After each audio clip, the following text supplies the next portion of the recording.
বন্যার সময় ক্ষতিগ্রস্ত মানুষদের পাশে থাকতে না পারায় এলাকাবাসীর কাছে প্রকাশ্যে ক্ষমা চেয়েছেন স্বরাষ্ট্রমন্ত্রী সালাউদ্দিন আহমেদ।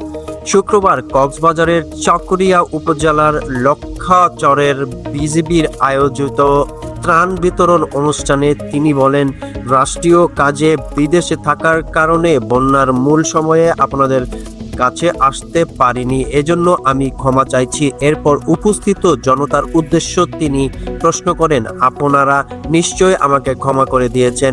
মন্ত্রী জানান, সরকার ইতিমধ্যে বন্যা কবলিত এলাকায় ক্ষয়ক্ষতি জরিপ শুরু করেছে।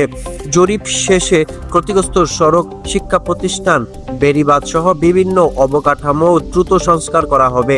পাশাপাশি ক্ষতিগ্রস্ত কৃষকদের পুনর্বাসনের প্রয়োজনীয় সহায়তা দেওয়া হবে বলে আশ্বাস দেন তিনি।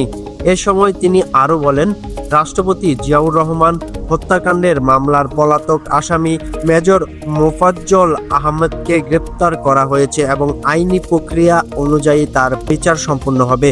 ত্রাণ বিতরণ অনুষ্ঠানে বিজিবির ঊর্ধ্বতন কর্মকর্তা, স্থানীয় প্রশাসনের কর্মকর্তা এবং রাজনৈতিক নেতারা উপস্থিত ছিলেন।